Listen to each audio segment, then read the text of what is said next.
নমস্কাৰ প্ৰিয় শ্ৰোতাসকল, ধাৰাবাহিক উপন্যাস পাঠ অনুষ্ঠানত এইবাৰ আমি পাঠ কৰিবলৈ ওলাইছোঁ অসমীয়া সাহিত্যৰ সৰ্বাধিক জনপ্ৰিয় উপন্যাস কৌশিক নন্দন বৰুৱাৰ নিৰিবিলি। এয়া নিৰিবিলিৰ ৮১তম খণ্ড। And the second group is Patkai and Subansiri. পাটকাইৰ লগত আকৌ সোৱণশিৰি। হ'ল আৰু আকৌ বিহু নাটক চব নিব। নহ'ব দেই, আগতে এবাৰ সোৱণশিৰি পৰিছেই পাটকাইৰ লগত। হাৰে, সেয়া ৩ বছৰ আগৰে কথা। নানাজনৰ নানা মত। ইউনিভাৰ্চিটিত আকৌ ভাৰ্চিটি উইকৰ ভৰপূৰ। আজি লটাৰী। কোনকেইটা গাৰ্লছ আৰু বয়জ হোষ্টেলৰ পেয়াৰিং হৈছে তাকে চাবলৈ DSWৰ অফিচত ভিৰ কৰিছেহি বহুতে। প্ৰথমতেই কাঞ্চনজংঘা আৰু পবিতৰা পৰিছে। তাৰ পাছতে পাটকাই আৰু সোৱণশিৰিৰ নাম একেলগে পৰাত ঘোষণাটো দিয়াৰ লগে লগে বহুতৰ আপত্তি। বৰদৈচিলাৰ প্ৰিফেক্ট অনিমাই চিঞৰি উঠিল, আকৌ নহ'ব, আকৌ পাটকাই আৰু সোৱণশিৰিক একেলগে দিয়া নহ'ব। অনিমাৰ তেনেকৈ কোৱাৰ কাৰণো আছে। বেচেৰীৰ প্ৰেমিক পলাশ পাটকাইৰ প্ৰিফেক্ট। তাই আশা কৰিছিল এইবাৰ যেন পাটকাইৰ লগতে পৰে। কিন্তু এতিয়া সোৱণশিৰিৰ লগত পাটকাইৰ নাম অহাত খং উঠিছিল অনিমাৰ।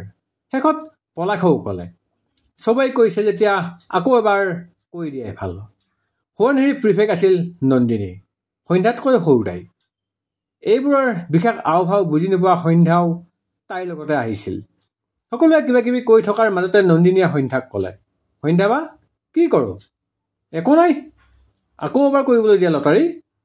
সকলোৰে মতামত লৈ আকৌ এবাৰ লটাৰী কৰা হ'ল। কিন্তু সকলোকে আচৰিত কৰি এইবাৰ আকৌ ৩ নম্বৰ সোৱণশিৰি আৰু পাটকাই পৰিল। এইবাৰ তাত থকা চবৰে হাঁহি উঠিল। মুঠতে সোৱণশিৰিয়ে পাটকাইক নেৰে, কথা সিমানেই। উপায় নাপাই মানি ল'লে সকলোৱে। ভাৰ্চিটি উইকৰ টীমৰ লগতে দিন বাৰু ঠিক হ'ল। সকলোৰে মুখে মুখে বাগৰিল এইবাৰ আকৌ সোৱণশিৰি আৰু পাটকাই। কথাটো হোষ্টেলত শুনিয়েই অভিমন্যু জঁপিয়াই উঠিছিল। লগে লগে সন্ধ্যালৈ ফোন লগালেহি। এইবাৰ আমি আকৌ একেলগে বে। তাকেই, মোৰে ফুটা কপাল। তোক প্ৰেক্টিছত দেখি থাকিব লাগিব আৰু। এইবাৰ এটা ৰিকুৱেষ্ট আছে তোলৈ। কি বা? এইবাৰ নাটক কৰ না তই। অভিমন্যুৰ কথা শুনি চিঞৰি দিলে তাই। কি? বলিয়া হৈছ নেকি তই? বিহু নাচিম এনেই। যোৱা বছৰ প্ৰজেক্টটো আছিল বুলি নানাছিলেও। তই আৰু এবছৰ পাবিয়েইচোন, তেতিয়া নাচিবি বিহু। এইবাৰ নাটক কৰ না। মোৰতো এইবাৰেই শেষ। তোৰ লগত এখন নাটক শেষবাৰৰ বাবে কৰি যাবৰ মন আছিল। সন্ধ্যাই নিশ্চুপ হৈ হুমুনিয়াহ পেলাইছিল অভিমন্যুৰ কথাত। এৰা, তাৰ যে এইবাৰেই শেষ। যোৱা ৩ বছৰে প্ৰতিবাৰেই অভিমন্যু নহ'লে পাটকাইৰ ভাৰ্চিটি উইক নহয়েই। প্ৰতিবাৰে সি জিকাইও আহিছে পাটকাইক। পিছে এইবাৰৰ পৰা সি আৰু নাথাকিব। তাৰ এইকণ হেঁপাহক নেওচা দিব নোৱাৰে সন্ধ্যাই। তাই মানি ল'লে এইবাৰ তাই নাটকেই কৰিব। অভিমন্যুৰ লগত শেষবাৰলৈ কেবিয়াৰৰ মঞ্চখনত কল্পনা হৈ জীয়াব। তই নাটক কৰিবি বোলে? পাৰিবি জানো? মিৰিজুৰিত তই সেই দুটা ডাইলগ মাজতেই তই নাটক কৰিব পৰা হলিনে? ক্লাছত কথাটো ওলাওঁতেই জুৰিহঁতে সন্ধ্যাক ক'লে। তাই হাঁহিৰে কৈছিল, পাৰোঁ নোৱাৰোঁ বাদ দে, অভিয়ে বিচাৰিছে এতিয়া কৰি দিওঁ আৰু। পৰিয়ে লগে লগে ঠাট্টাৰ সুৰত ক'লে, তাকেই তাকেই, বেচাৰাটো যোৱাৰ পাছত আৰু ক'ত তোমাৰ এইবোৰ কৰা হ'ব। তাতকৈ এতিয়াই কৰি দিবা আৰু যিমান পাৰা। প্ৰিয়াহঁতে গিজনি মাৰি হাঁহিছিল। সন্ধ্যাই একো নক'লে তাইক। পৰিৰ কথাৰ উত্তৰ দি ওচৰতে থকা অনুৰাধাই সুধিলে, পিছে পৰিয়ে বা কি কৰিবা ভাৰ্চিটি উইকত? নাচিবানে নাটক? নাই, মই সেইবোৰ নাজানো নহয়। আচ্ছা, সেইকাৰণে আনক এনেকৈ ঠাট্টা কৰি ফুৰিবলৈ সময় পোৱা। এৰা, তোমালোকৰে ভাল দিয়া। অনুৰাধাই খুব শান্তৰে কোৱা কথাষাৰত আকৌ হাঁহি উঠিল চবেই। পৰিয়ে আহি আছো বুলি আঁতৰি গ'ল। জুৰিহঁতো আঁতৰি যোৱাৰ পিছত অনুৰাধাই সন্ধ্যাক ক'লে, এইবোৰ কথাত কাণ নিদিবা সন্ধ্যা, অল দ্য বেষ্ট। সন্ধ্যাই চাই ৰৈছিল অনুৰাধা যোৱাৰ ফালে। সঁচাই বৰ মৰমীয়াল ছোৱালীজনী। এইক লগ পোৱা এবছৰো নোহোৱাকৈ অনুৰাধাই ইমান তাইক মৰম কৰে। অথচ প্ৰিয়া জুৰিহঁতে আজিকালি প্ৰতিটো কথাতেই অকল ঠাট্টাৰ সুৰ লগাই ফুৰে। এৰা, সময়ৰ লগে লগে মানুহৰ মুখাবোৰ নিজে নিজেই খোল খায়। ভাৰ্চিটি উইকৰ যুঁজবোৰ আৰম্ভ হৈছিল। অভিমন্যু তাকুৰি ঘূৰাই দি ঘূৰিছে। এফালে স্কুলৰ ক্লাছ, ইফালে ডিপাৰ্টমেণ্টৰ নিজৰ ক্লাছ, আনফালে আকৌ হোষ্টেলৰ বিভিন্ন কাম। আগতে সি জুনিয়ৰ আছিল, গতিকে ছিনিয়ৰে যি কৰিবলৈ কয় সেয়া কৰিলেই হৈছিল। কিন্তু এতিয়া ছিনিয়ৰ হোৱাৰ বাবে চবেই আহি তাকেই সোধেহি, অভিনেতা এইটো কি কৰোঁ? দাদা অমুকক লগ কৰি আহিব লাগিছিল নহয়। মুঠতে নামত নহ'লেও কামে কাজে অভিমন্যু পাটকাইৰ প্ৰিফেক্টেই হৈ আছে। দ বন কাটি কৰি নতুন ল'ৰাবোৰৰ অডিশ্যন লোৱা, নাটকৰ বাবে ভাল স্ক্ৰিপ্ট বিচৰা, সকলো কাম সিয়েই কৰি ফুৰিছে। অনুনে যিমান পাৰে ঘূৰি দিছে তাৰ লগত। অনুনৰ এই ভাৰ্চিটি উইকত বৰ বেছি উৎসাহ নাই যদিও অভিমন্যুৰ যাতে অসুবিধা নহয় তাৰ বাবে সি তাৰ লগে লগে আছে। সেইদিনা অভিমন্যুৰ লগত ৱাৰ্ডেন ছাৰৰ কোৱাৰ্টাৰলৈ গৈছিল অনুৰণ, হোষ্টেলৰ কিবা কথা লৈ। ছাৰৰ তাত অভিমন্যুক থৈ ক্লাছ থকাৰ বাবে অনুৰণ উভতি আহিল। অনুৰণ গৈ ডিপাৰ্টমেণ্টৰ বিল্ডিংটোৰ সন্মুখ পাওঁতেই দেখিলে ভিতৰৰ পৰা সন্ধ্যা ওলাই আহিছে।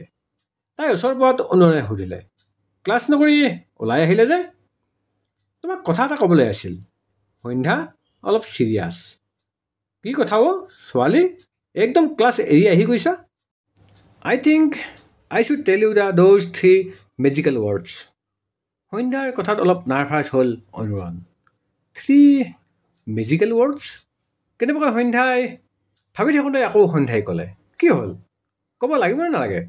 নাই একো নাই, কোৱা কি ক'বলৈ লৈছিলা? সন্ধ্যা এইবাৰ অলপ আগবাঢ়ি আহিল। একচুৱেলি অনুৰণ, মানে আই ৱান্ট টু চে ডেট। কোৱা হিন্দী চিৰিয়েল টাইপ কৰি আছা কিয়? অনুৰণৰ যেন ধৈৰ্য নাছিল। সন্ধ্যাই এইবাৰ তাৰ কাষলৈ আহি কাণে কাণে ক'লে, দ্য 3 মেজিকেল ৱৰ্ডছ আৰ। অনুৰণে চকুহাল জপাই দিছিল। ভয় হৈছিল, বুকুৰ ধপধপনি কিজানি সন্ধ্যাই শুনা পায়। সন্ধ্যাই ক'লে, ক্লাছ ইজ কেঞ্চেলড। কথাতে কৈয়ে দৌৰি আঁতৰি গ'ল সন্ধ্যা। লগত লৈ গৈছে তাই খিলখিলীয়া হাঁহিৰ ঢৌবোৰ। অনুৰণো হাঁহি উঠিল। হাঁহি সন্ধ্যা পুলটোৰ ফালে গৈছিলগৈ। অনুৰণৰ চাইকেলখন নি সেইখিনিতে ৰখালেগৈ। উঠা, অকল দুষ্টামি চবতে। মইহে দুষ্ট? ৱা, মানুহে কিবা কথা আছে বুলি ক'লে শুনিমেই নহয়। এতিয়া এইবোৰ এৰা আৰু চাইকেলত উঠা। সন্ধ্যা আহি তাৰ চাইকেলত বহিলহি। তাইক সোৱণশিৰিৰ আগত নমাই থৈ অনুৰণ পাটকাইৰ ফালে আগবাঢ়িল। এচেঞ্চিয়েল পাৰ হওঁতে কাৰোবাৰ মাত শুনি সি ৰৈ গ'ল। অনুৰণ ঘূৰি চাই দেখে প্ৰাগজ্যোতিকা হোষ্টেলৰ ফালে যোৱা গলিটোৰ মুখতে অনুৰাধা ৰৈ আছে। ৰাস্তাৰ কাষৰ কাঞ্চনজোপাৰ পৰা সৰা ফুল বুটলি আছে তাই। অনুৰণ আহি তাইৰ কাষতে ৰোৱাত অনুৰাধাই ক'লে, সৰা ফুল বুটলি আছোঁ। মই মানে ফুল বহুত ভাল পাওঁ।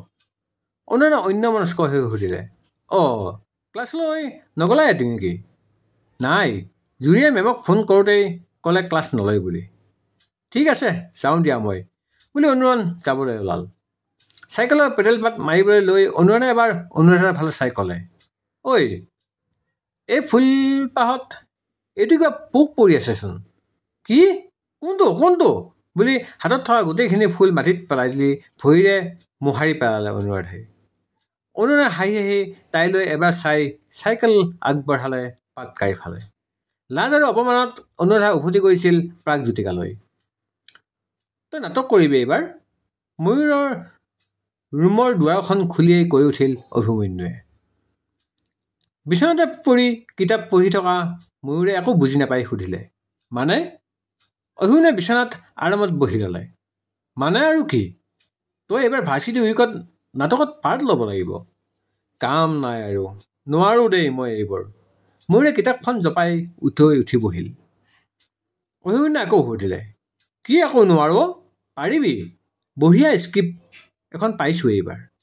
তই কৰিও ভাল পাবি, আৰু মইতো আছোৱেই। তাতে এইবাৰ সন্ধ্যাই কৰিব। না মই নোৱাৰোঁ। ময়ূৰৰ কথাত অভিমন্যুৱে তাৰ হাতত ধৰি কৈছিল, প্লিজ ময়ূৰ, অকল মোৰ কাৰণে কৰ প্লিজ। উপায় নাই। অভিমন্যুৰ কথা ময়ূৰে পেলাব নোৱাৰে। অগত্যা সি মান্তি হৈ উঠিলে, কি নাম নাটকৰ? অভিমন্যুৰ গম্ভীৰ স্বৰে ক'লে, যাজ্ঞসেনী। যাজ্ঞসেনী মানে দ্ৰৌপদীৰ ওপৰত কিবা? য়েছ, দ্ৰৌপদীক লৈয়ে কৰা হ'ব, আৰু তই হবি ভীম। ভীম? অভিমন্যুৰ কথা কোৱা নহওঁতেই ময়ূৰে ক'লে। তাৰ কথা হাঁহিত ফাটি পৰিল অভিমন্যু। এইটো চেহেৰালৈ ভীম হ'ব তই, হা কেটেঙা? এই চব কৈ থাকিলে নকৰোঁ যা। উফ ৰাম, নকওঁ দে, তই ভীম নহয়, তই হবি শ্ৰীকৃষ্ণ, আৰু সন্ধ্যা হ'ব যাজ্ঞসেনী দ্ৰৌপদী। ময়ূৰ মান্তি হ'ল। কি দ্ৰৌপদী? না, মই ৰাধা হ'ম। সন্ধ্যাই কথাটো শুনিয়েই ঠেন ঠেনাই উঠিল। আজিৰ পৰা নাটকৰ প্ৰেক্টিচ আৰম্ভ হৈছে। পাটকাই কমন ৰুমত গোট খাইছেহি সিহঁত। তাতেই অভিমন্যুৱে নাটকখন বুজাই চৰিত্ৰবোৰ ভগাই দিছিল। সন্ধ্যাৰে আপত্তি, তাই দ্ৰৌপদী নহয়। অভিমন্যুৱে ওচৰলৈ গৈ বুজালে, এইখন দ্ৰৌপদীৰ নাটকত ৰাধা ক'ৰ পৰা আহিব আকৌ? কিন্তু ইমান ষ্ট্ৰং কেৰেক্টাৰ এটা মই নোৱাৰিম নেকি? পাৰিবি, মই শিকাম নহয় তোক। অভিমন্যুৱে আশ্বাস দিছিল। লাহে লাহে আৰম্ভ হৈছিল প্ৰেক্টিচ। মাজতে সিহঁত বিহুৰ প্ৰেক্টিচ চাবলৈ গৈছিল। এইবাৰ আকৌ পুৰণি দলটো লগ হৈছে। আগৰ বহুকেইটা নাই যদিও যিকেইজন আছে সিহঁতে মিলিয়েই সেই আগৰ বেদান্ত দাই গোৱা বিহুটো জুৰিছিল। সকলোৱে কোৱাত সন্ধ্যায়ো এপাক নাচিছিল। অভিমন্যুৱে যেন এইবাৰ প্ৰাণ ভৰি উদযাপন কৰিছে প্ৰতিটো পল। আজলি ভৰাই বুটলি লৈছে স্মৃতিৰ সৰাফুল। প্ৰেক্টিচত মাজে মাজে সন্ধ্যা আৰু কেতিয়াবা ময়ূৰো আৱেগিক হৈ পৰে অভিমন্যু যোৱাৰ কথা ওলালে। কিন্তু অভিমন্যুৱে লগে লগে ৰসাল কথাৰে পৰিৱেশটো পাতলায়। কিন্তু সন্ধ্যাই বুজে, বাহিৰে হাঁহিলেও বুকুত শিল এটি কঢ়িয়াই ফুৰিছে সি, বিদায় নামৰ এটা গধুৰ শিল। চাওঁতে চাওঁতে নাটক পালেহি। প্ৰেক্টিচ জোৰদাৰ হৈছিল যদিও অলপ ভয়ে ভয়ে আছিল সন্ধ্যা। অভিমন্যুৱে বহুত আশা কৰিছে তাইৰ পৰা। তাই পাৰিবনে নাই বাৰু? পুৰস্কাৰ নাপালেও অন্তত তাৰ মনে বিচৰা ধৰণে নাটকখন হ'লেও যথেষ্ট। ভাৰ্চিটি উইকৰ নাটক বুলিলেই কেবিআৰৰ সদায় ফুল। এইবাৰো তাৰ ব্যতিক্ৰম নহয়। সময়তকৈ আগেয়ে মানুহৰ জনঅৰণ্য হৈ আছে অডিটৰিয়ামত। গ্ৰীণ ৰুমত দ্ৰৌপদীৰ সাজত বহি থকা সন্ধ্যাৰ ওচৰ চাপি কৈছে অভিমন্যুৱে, তোতকৈ ভালকৈ দ্ৰৌপদীৰ চৰিত্ৰ আন কোনেও কৰিব নোৱাৰে সন্ধ্যা। মনত পেলা ফাৰ্ষ্ট ছেমিষ্টাৰৰ কথা। সন্ধ্যাৰ মুখখন কঠোৰ হৈ পৰিছিল। চকুত জ্বলি উঠিছিল প্ৰতিবাদৰ জুই। অভিমন্যুৰ ভৰি চুই সেৱা কৰি ক'লে তাই, তোক ফেয়াৰৱেল গিফ্ট মই আজিয়েই দিম। অভিমন্যুৱে হাঁহিৰে আঁকোৱালি ধৰিছিল তাইক।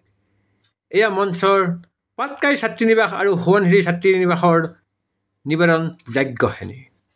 ঘোষণাৰ লগে লগে আৰ কাপোৰ আঁতৰিল। ইফালে দৰ্শকৰ চিঞৰ। নেপথ্যত ভাহি আহিছে তুষপ্ৰভা কলিতাৰ দ্ৰৌপদী কবিতাটোৰ শাৰীকেইটা। পৃথিৱীয়ে জানে মই ৰাজকন্যা ৰাজৰাণী, গৰিবিনী কৃষ্ণা যাজ্ঞসেনী, কোনেও নাজানে হাই মই এক নাৰী অভাগিনী। লগে লগে মঞ্চত পোহৰ। এফালে দ্ৰৌপদীৰ ৰূপত সন্ধ্যা, আনফালে শ্ৰীকৃষ্ণৰ ৰূপত ময়ূৰ। আৰম্ভ হৈছে সংলাপ। দ্ৰৌপদী, সখা আজি হাতত ৰাখি নিপিন্ধা? শ্ৰীকৃষ্ণ, ৰাখিৰ অধিকাৰ নাই মোৰ কৃষ্ণ। এই কলিকালত না ৰাখিক মৰ্যাদা দি পাৰোঁ না কৰ্তব্য ল'ব পাৰোঁ। পাষাণৰ দিনত আজি অচল মোৰ সুদৰ্শন। দ্ৰৌপদী, এনে বচন নকবা গোবিন্দ, তোমাৰ অপেক্ষাত আজি কত নাৰীগণ। হে দীনবন্ধু, আকৌ এবাৰ জনম লোৱা, প্ৰতিষ্ঠা কৰা ধৰ্মৰ ভাঙি পৰা খুঁটি। আজিও সপোনত দেখো জানা সেই ভয়ানক পাখাৰ গুটি। লগে লগে নৃত্যৰ মাজেৰে অতহাৰ্য কৰি দুশাসনৰ প্ৰৱেশ। চাহ পোহৰৰ খেলাত কৃষ্ণ আঁতৰি যায়। দুশাসন আৰু দ্ৰৌপদীৰ কিছু নৃত্য। নাটকখন ফিজিকেল ড্ৰামা আছিল। সেইবাবে সংলাপৰ সৈতে কিছু নৃত্য তথা ভাৱ-ভংগীও সমানে জড়িত। আকৌ সংলাপ। দ্ৰৌপদী, নাৰীৰ সন্মানক লৈ খেলা নকৰিবি দুশাসন। দুশাসন, হা হা হা, সন্মান? নাৰীৰ এটাতেই সন্মান হৈছে পুৰুষৰ কামনাত। আহ ঐ সুন্দৰী, আজি ৰাজসভাই চাওক তোৰ উলংগ শৰীৰ। লগতে দ্ৰৌপদীৰ বস্ত্ৰহৰণৰ ভয়ংকৰ দৃশ্য। সখা বুলি চিঞৰি হাতযোৰ কৰে সন্ধ্যাই। লগে লগে মঞ্চৰ দুইফালৰ পৰা দুজন ল'ৰাই কাপোৰ টানি আনে আৰু দ্ৰৌপদীক বেৰি দিয়ে। কাপোৰৰ আঁৰত থকা বাবে ল'ৰা দুজনে দৰ্শকক দেখা নাপায়। গোটেই মঞ্চ ভৰি যায় ৰঙা কাপোৰেৰে। দৰ্শকৰ চিঞৰ আৰু উল্লাস। লগে লগে দ্ৰৌপদীৰ গৰ্জন। পঞ্চস্বামী মোৰ পৰিবাৰৰ জ্যেষ্ঠজন বিৰাজমান, গুৰু আচাৰ্য আৰু পিতামহ থাকিও এই কুলবধূৰ সন্মান। চিহ কুৰুকুল, চিহ নিৰ্লজ্জ পাষাণ, এই ৰাজসভালৈ মোৰ অভিশাপ। যদি এই পাঞ্চালী সঁচাকৈ পবিত্ৰ হয়, তেন্তে এই কুৰুকুল সবংশে যাব নিমাত। নাৰী অগ্নিৰ দৰে, মন্দিৰত ৰাখিলে বন্তি, কিন্তু স্পৰ্শৰে যি কৰে নাৰীৰ সৈতে খেলা, সিয়ে দেখিব নাৰীৰ বিধ্বংসী মেলা। তাৰ মাজতে আকৌ চাহ পোহৰৰ খেলৰ মাজত দুখাখন আঁতৰি যায়। মঞ্চত পুনৰ শ্ৰীকৃষ্ণ আৰু দ্ৰৌপদী। দ্ৰৌপদী, কেশৱ, তুমি নথকা হ'লে এই শৰীৰ আজি এই অৱস্থাত নাথাকিল হয়। শ্ৰীকৃষ্ণ, নহয় পাঞ্চালী, ৰক্ষা মই কৰা নাছিলোঁ তোমাক। তোমাৰ ৰক্ষা কৰিছিল তোমাৰ ধৰ্মই, তোমাৰ সৎকৰ্মই। দ্ৰৌপদী, তেন্তে আজি ক'ত সেই ধৰ্ম মুৰাৰী? ক'ত? শতধৰ্ষিতা নাৰীৰ আৰ্তনেৰেও কঁপোৱা নাইনে তোমাৰ পাষাণ হৃদয়? কিয় ৰক্তপান নহয় আজি শত শত দুশাসনৰ? কিয় শত দ্ৰৌপদীৰ কেশ আজিও উন্মুক্ত? আকৌ এবাৰ চাহ পোহৰৰ খেলা। এইবাৰ মঞ্চত থাকে ভীম আৰু দুশাসন। নৃত্য আৰু ভংগীমাৰ লগে লগে সংলাপো চলি থাকে। ভীম, পিশাচৰ তেজেৰে ধোৱাম মোৰ পাঞ্চালীৰ মুক্ত কেশ। প্ৰতিশোধ, প্ৰতিশোধ, প্ৰতিশোধ। লগে লগে আস্ফালন কৰি দুশাসনক বধ কৰে। দুশাসনৰ মৃত্যুৰ পাছতে দ্ৰৌপদীৰ বেনী বন্ধন, দ্ৰৌপদীৰ আৰ্তনাদ। চাওক, আজি পৃথিৱীয়ে, দেখক আজি সমাজে, বুজক আজি মানুহে, নাৰীৰ যেতিয়াই শ্লীলতা হানি হয়, তেতিয়াই হয় লংকা দহন, নহয় মহাভাৰত হয়। লগে লগে নেপথ্যত দ্ৰৌপদীৰ শ্লোক। কুমাৰী চাপি প্ৰাঞ্চালী, বেদী মধ্যা সমস্থিতা, সুভগা দৰ্শনায়াগ্নি, বেদী মধ্যা মনোৰমা। তাৰ পাছত আন্ধাৰৰ সুযোগ লৈ ভীম দুশাসনৰ প্ৰস্থান। পুনৰ মঞ্চত শ্ৰীকৃষ্ণ আৰু দ্ৰৌপদী। দ্ৰৌপদী, কিন্তু আজি আজি কিয় মৌন তুমি সখা? নতুলা কিয় সুদৰ্শন? এনেতে মঞ্চত এজনী ছোৱালীৰ প্ৰৱেশ। বুকুত বেগটো লৈ সাৱটি দৌৰি মঞ্চৰ সিটো চুকত পৰি যায়। লগে লগে উঠোপে। পিছে পিছে সোমাই আহে এটা ল'ৰা, পিন্ধনত জিন্স আৰু গাত এটা গেঞ্জি। ছোৱালীজনীলৈ হাত মেলে। ছোৱালীজনী আঁতৰিবলৈ চাই। সেই অৱস্থাতে ফ্ৰিজ হৈ ৰৈ যায় দুয়ো। দ্ৰৌপদী, সখা, সৌৱা চোৱা, আমাৰ সন্মুখতে পুনৰ ধূলিচ্ছাত এজনী নাৰীৰ স্বাভিমান। এই মঞ্চলৈ আহি শ্ৰীকৃষ্ণৰ সংলাপ। নাৰী, নাৰী প্ৰকৃতি, সৃষ্টিৰ দায়নী। কিন্তু আমি কি কৰিছোঁ? আমি যি নাৰীৰ পৰা আমাৰ অস্তিত্ব আৰম্ভ হৈছে, সেই নাৰীক অপমান কিয়? বাৰে বাৰে সমাজত নাৰীয়ে কিয় অত্যাচাৰ? যুদ্ধ পুৰুষে কৰে, কিন্তু তাৰ ফল নাৰীয়ে ভোগে।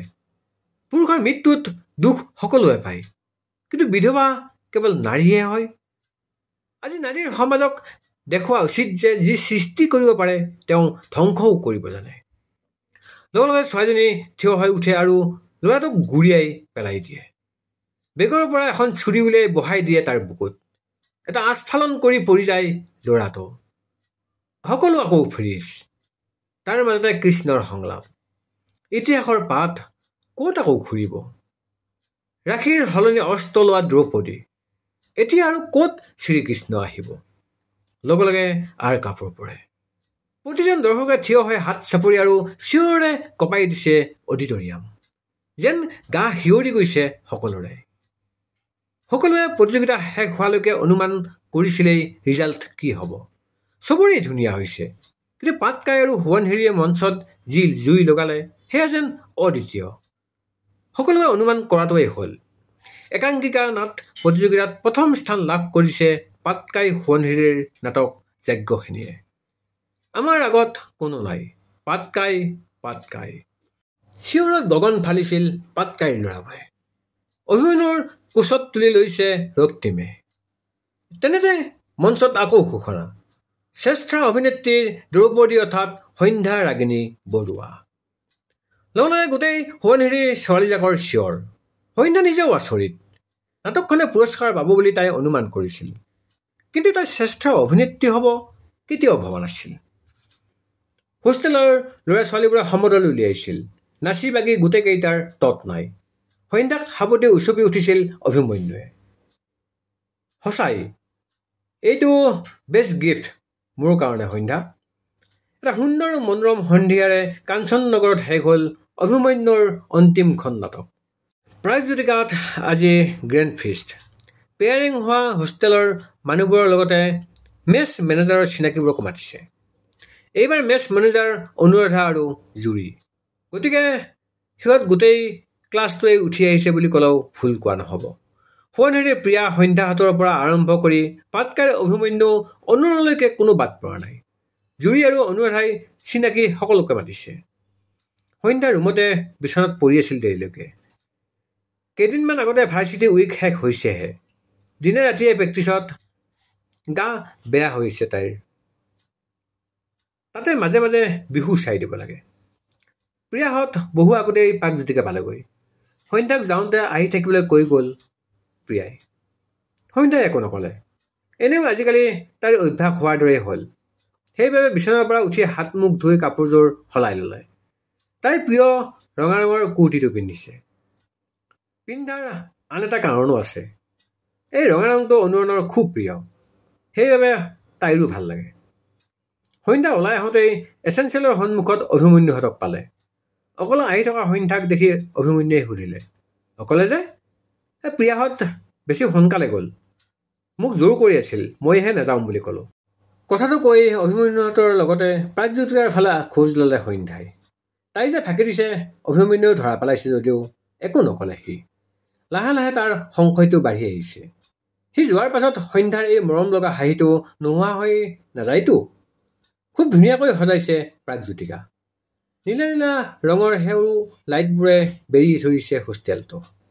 বহল চোতালখনত চকী পাৰি থৈছে। মাজৰ গছবোৰতো সৰু জিলমিল লাইটবোৰ আঁৰি দিছে।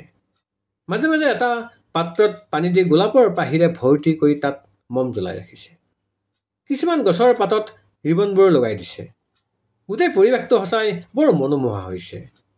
ন কইনাৰ দৰে জিলিকি উঠিছে প্ৰাগজ্যোতিকাখন।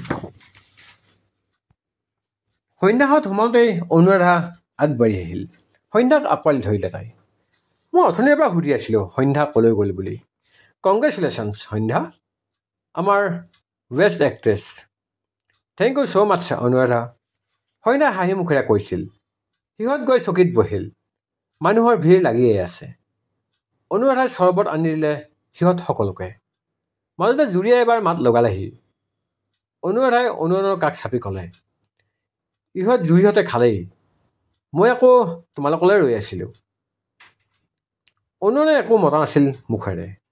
অলপ সময় পাছত জুৰিয়ে অনুৰাধাৰ কাণত আহি ক'লেহি, খালী হৈছে অলপ, ইহঁতক মাটি দি বহাই দে, আৰু তয়ো বহি ল অনুৰণৰ কাষতে, চাবি আকৌ সি সন্ধ্যাৰ লগত বহিবগৈ। অনুৰাধাই একো নকৈ মাত্ৰ হাঁহি এটা মাৰি উঠি গ'ল। সন্ধ্যাহঁতক মাতি খাবলৈ লৈ গ'ল তাই। ডাইনিং হলটোত সোমাই খোৱা বস্তুৰ সন্মুখৰ টেবুলখনতে চকীত আনি বহিল অনুৰাধা। মানুহ অলপ অলপ আছিলেই। অনুৰাধাৰ পাছতে অভিমন্যু আৰু ময়ূৰ সোমাই পিছফালৰ টেবুল এখনলৈ গ'ল। তাৰপিছতে সন্ধ্যা সোমাল। কাঁহীত খোৱা বস্তুবোৰ লৈ অনুৰাধাক দেখি ওচৰ চাপি আহোঁতেই অনুৰাধাই ক'লে, সন্ধ্যা, অভিমন্যুৱে চিট থৈছে তোমালৈ পিছফালে। অঁ সৰুটো, তালৈকে যাওঁ দিয়া বুলি সন্ধ্যা আঁতৰি গ'ল। তেনেতে অনুৰণ আহিল থালখনলৈ। অনুৰণ, আহা ইয়ালৈকে। আগবাঢ়ি গৈ থকা অনুৰণ হঠাৎ ৰৈ গ'ল অনুৰাধাই মাতি দিয়াত। তাৰ ভাৱ ভংগীত অস্বস্তি পাইছে বুলি গম পোৱা যায় যদিও অনুৰাধাৰ কাষতে বহিলহি। আঁতৰৰ পৰা চাই থকা জুৰিয়ে অনুৰাধালৈ চাই চকুটিপ মাৰিলে। খানা খুব ধুনীয়া হৈছে প্ৰাগজ্যোতিকাৰ, মাংস দুবিধ, আৰু লগতে শেষত আইচক্ৰীমো আছে। অভিমন্যুৱে সন্ধ্যাৰ বাতিৰ পৰা এটুকুৰ মাংস কাঢ়ি ল'লে। বেছি শকত হ'লে বেয়া লাগে ছোৱালী মানুহক। ৰাহু এইটো, সন্ধ্যাই ভোৰ ফুৰাইছিল।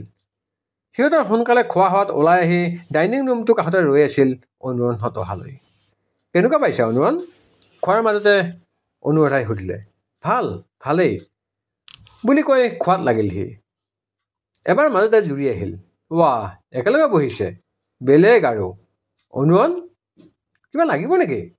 মোক নালাগে, এই আইচক্ৰীমটো সন্ধ্যাক দি আহাচোন, তাই বৰ ভাল পাই খাই। বাওঁ হাতেৰে আইচক্ৰীমৰ বাতিটো জুৰিলৈ আগবঢ়াই দি অনুৰাধাই ক'লে। অনুৰাধাৰ লগতে জুৰিৰ মুখখনো যেন সলনি হৈছিল তেতিয়া। কওঁ নকওঁকৈ তাই কৈয়ে দিলে। আইচক্ৰীম অনুৰাধাইও ভাল পায়, মই সন্ধ্যাক দিবলৈ কৈছোঁ। অনুৰণৰ গম্ভীৰ স্বৰ। জুৰি আৰু একো নকৈ আইচক্ৰীমটো নি সন্ধ্যাক দিলেগৈ। ল, অনুৰণে দিছে। সন্ধ্যাই হেঁপাহেৰে খাবলৈ লৈছিল। জুৰি আঁতৰি অহাত অভিমন্যু জোৰকৈ দুবাৰমান গল খেকাৰি মাৰিলে। সন্ধ্যাই খাই থকাৰ মাজতে চেলাউৰি উঠাই সুধিলে। কি হ'ল তোৰ? নাই, মোৰ আকৌ কি হ'বগৈ? আইচক্ৰীম আৰু মৰমবোৰ একেই নহয়, মিঠা মিঠা। অভিমন্যুৰ চকুত দুষ্টালিৰ হাঁহি। বেছি হৈছে অলপ অভি। সন্ধ্যাই কথাটো কৈছিলহে মাত্ৰ। তাইক টলকিব নোৱাৰাকৈ আইচক্ৰীমটো থপিয়াই অভিমন্যুই দৌৰ দিলে। পিছে পিছে তাইও দৌৰিছে। ঐ, ছোৱালী হোষ্টেলত আহিও এইবোৰ কৰিবলৈ লাজ নালাগে তোৰ? ইতিমধ্যে খাই হোৱাত অনুৰণ আৰু অনুৰাধা ওলাই আহিছিল। সন্ধ্যাহঁতক দেখি অনুৰাধাই ক'লে। ইহঁত দুয়োটাক একেলগে খুব ভাল লাগে ন? অনুৰণক হাঁহি মাৰি ক'লে। একদম ককায়েক আৰু ভনীয়েকৰ নিচিনা, চবতে উৎপাত আৰু কাজিয়া। এইটো উত্তৰ অনুৰাধাৰ বাবে একেবাৰে অপ্ৰত্যাশিত আছিল। অনুৰণৰ উত্তৰে আৰু কিবা কোৱাৰ পথো বন্ধ কৰি দিলে অনুৰাধাৰ বাবে। সিহঁত গৈ আগফাল পালেগৈ। অলপ সময় গোটেইবোৰ আড্ডা মাৰিলে তাতে। চেলফি পৰ্বও চলিল। কথাৰ মাজতে সন্ধ্যাক অনুৰণে ক'লে। প্ৰিয়াহঁত গ'লেই, তোমাক থৈ আহোঁ বোলা হোষ্টেলত। হ'ব, পাৰিম মই। সন্ধ্যাৰ কথাত প্ৰতিবাদ কৰি অনুৰাধাই ক'লে। কিয় হ'ব? এই ৰাতিখন অকলে যাব নালাগে। অনুৰণ আৰু মই গৈ থৈ আহিম, ব'লা অনুৰণ। সুযোগ পাই জুৰিয়েও ক'লে। ঠিকেই, যা তহঁত দুটাই থৈ আহেগৈ তাক। অনুৰণে এবাৰ নাকটো মাৰি ঘন ঘনকৈ উশাহ লৈ থিয় হ'ল। আনে নুবুজিলেও সন্ধ্যা আৰু অভিমন্যুৱে ভালদৰে বুজিছিল অনুৰণৰ খং উঠিছে। খং উঠিলে সি কেতিয়াও নেদেখুৱায়, যদিও এই ধৰণে আচৰণ কৰে। সন্ধ্যা আৰু অনুৰণে একেলগে অনুৰাধাৰ লগত আগবাঢ়ি যাওঁতে পিছফালৰ পৰা অভিমন্যুৱে মাত দিলে। আৰে অনুৰাধা, তুমি ক'লৈ যোৱা? আলহী মাতি এনেকৈ এৰি গুচি যায়নে? নহয় মানে সন্ধ্যাক অনুৰাধাই থ'বগৈ? তাই ইমান স্পেচিয়েল হ'ল নেকি যে দুটাই যাব লাগে থ'বলৈ? প্লিজ মোৰ লগত বহা নাই ইয়াত। হেমানা সৈনিকৈ অনুৰাধা অভিমন্যুৰ লগতে বহি ৰ'ল। অৱশেষত অনুৰণ আৰু সন্ধ্যা অকলে আগবাঢ়িল সোৱণশিৰিৰ ফালে। ঠাণ্ডা কমিছে যদিও কুঁৱলী অলপ অলপ আছেই। মাজে মাজে বতাহ ছাতিক ঠেলি থৈ সন্ধ্যা আৰু অনুৰণ আগবাঢ়ি গৈ আছে। সন্ধ্যাৰে মেলি থোৱা চুলি দুই এডাল খোজৰ লগতে খেলি মেলি হৈ মুখত পৰিছেহি। ৰাস্তাটোত অকল ষ্ট্ৰীট লাইটৰ পাতল পোহৰ। কুঁৱলীৰ বাবে বেছি আঁতৰলৈ নমনি। কোনেও একো কোৱা নাই, মাত্ৰ খোজৰ শব্দ আৰু জিলিৰ যি মাত্ৰ। লগে লগে প্ৰায়োজুতিকাত লগাই থোৱা গানৰ চাউণ্ডটো পাতলকৈ বৈ আহিছে। প্ৰথমতে সন্ধ্যাই ক'লে। আইচক্ৰীমটো কিয় দি পঠাব লাগে? কিয়? কোনোবাই কিবা ক'লে নেকি? নাই, অবিহে এনেই জোকাই আছিল। আইচক্ৰীম আৰু মৰম বোলে একেই। অনুৰণে সামান্য হাঁহিলে। জোকাওক দিয়া, এই শেষৰ দিনকেইটা তাক নিজৰ মতে থাকিব দিয়া। সন্ধ্যাই একো নকৈ হুমুনিয়াহ এটা পেলালে, যেন বহু কথা কৈছিল তাৰ মাজেৰে। অনুৰণে আকৌ ক'লে। অভিমন্যু গ'লেগৈ হাঁহি ধেমালি কৰিবলৈ লগ এটা নোহোৱা হ'ব। সন্ধ্যাই একো নক'লে। অভিমন্যু যোৱাৰ কথা ওলালেই তাই যেন আৱেগিক হৈ যায়। বুকুখনত গধুৰ কিবা এটা বহি থাকে। অভিমন্যুৰ কথা নকৈ সন্ধ্যাই ক'লে। আমাৰতো আৰু এবছৰৰ পাছত শেষ। তাকেই, বহুত সোনকালেই গ'ল সময়বোৰ। সন্ধ্যাই এবাৰ তাৰ ফালে চাই মাতি ক'লে। ৰণ, কোৱা। আমাৰ আৰু মাত্ৰ এবছৰ আছে। তাকেই, এই যোৱা 4 বছৰত তোমাক মই কিমান কি ক'লোঁ ঠিক নাই, কিন্তু মোক ক'বলৈ তোমাৰ একো কি কথা নাই? সন্ধ্যাৰ কথাত সি কেইমুহূৰ্তমান তাইৰ চকুলৈ চাই ৰ'ল, তাৰপিছত ক'লে। নাই। কিছু সময় মৌনতা। কাৰো একো মাত নাই। পৰিস্থিতিটো সহজ কৰিবলৈ সন্ধ্যাই কথাটো সলাই দিলে। তোমাৰ নামটোৰ মিনিং কি জানানে? কিবা চাউণ্ডৰ লগত ৰিলেটেড নেকি? য়েছ, অনুৰণ নাইবা অনুৰণন, মানে শব্দৰ কম্পন। কিন্তু তুমি আকৌ মানুহটো এনিটাইম চাইলেণ্ট মুডতে থাকা। আচলতে তোমাৰ নামটো অনুৰণ নহয়, নীৰৱহে হ'ব লাগিছিল। অনৰ্গল কথা কৈ যোৱা সন্ধ্যাৰ কথাত অনুৰণে হাঁহি পেলাইছিল। হাঁহিয়ে সি ক'লে, ঠিকে আছে, তুমি নীৰৱ বুলিয়ে মাতিবা মোক। সন্ধ্যাইও খিলখিলাই উঠিল। চুলিকেইডাল আকৌ চকুত পৰিছিল তাইৰ। সিহঁত আহি সোণ হেৰি পালেহি। সন্ধ্যাই ক'লে, যাওঁ দিয়া, বাই। কথাটো কৈ গেটৰ ভিতৰলৈ সোমাই গ'ল সন্ধ্যা। সন্ধ্যা, শুনা। অনুৰণৰ মাতত ৰৈ গ'ল সন্ধ্যা। উভতে সি গেটৰ গ্ৰিলডালত হাতেৰে ধৰি ৰ'ল। অনুৰণ আগবাঢ়ি আহিল। গেটৰ সিটো পাৰে সন্ধ্যা, এইটো পাৰে অনুৰণ। গ্ৰিলডালত ধৰি থকা সন্ধ্যাৰ হাতখনৰ ওপৰতে নিজৰ হাতখন থৈ অনুৰণে ক'লে, মই নকলোৱেই যেনিবা, কিন্তু তুমি নুবুজাকৈ নাথাকিবা। কুঁৱলী পৰি আছিল। সোণহেৰিৰ কাষৰ কাঞ্চনজোপাত ওলমি থকা জোনটোৱেও যেন নিয়ৰৰ পৰশত ধূসৰ হৈ গৈছে। নিয়ৰৰ টোপালবোৰ সৰি কাঞ্চনৰ পাতবোৰত টুপ টুপ শব্দ হৈছে। নিশা গভীৰ হ'লে নিয়ৰবোৰো যেন বেছিকৈ সৰে। এটুপ নিয়ৰ সৰি সন্ধ্যা আৰু অনুৰণৰ হাতখনতো পৰিল। সন্ধ্যাৰ হাতত পৰি অনুৰণৰ হাতেৰে বৈ গৈছে নিয়ৰৰ টোপালটো। ঠিক তাৰ কথাষাৰৰ দৰেই। সন্ধ্যাৰ গাটো শিয়ৰি উঠে সদায়ৰ দৰে। কি ক'ব তাই? দুয়ো সকলো জানিও যেন অজান, সকলো বুজিও যেন অবুজ। সিহঁতৰ কাহিনীও তেনেকুৱাই। মৌন হৈ থকা সন্ধ্যাক অনুৰণে আকৌ ক'লে, যোৱা, নিয়ৰ সৰিব এতিয়া। অনুৰণে তাৰ হাতখন আঁতৰাই আনিলে। সন্ধ্যা এখোজ দুখোজকৈ ভিতৰলৈ গৈছিলগৈ।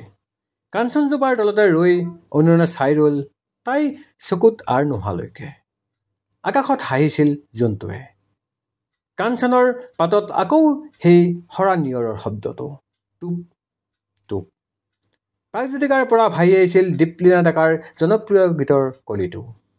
নিয়ৰৰ কোলাতে বহি এটুপি সপোনো সৰে তুমি আহিলে। প্ৰিয় শ্ৰোতাসকল, কৌশিক নন্দন বৰুৱাৰ নিৰিবিলিৰ এয়া আছিল ৮১তম খণ্ড। ধন্যবাদ।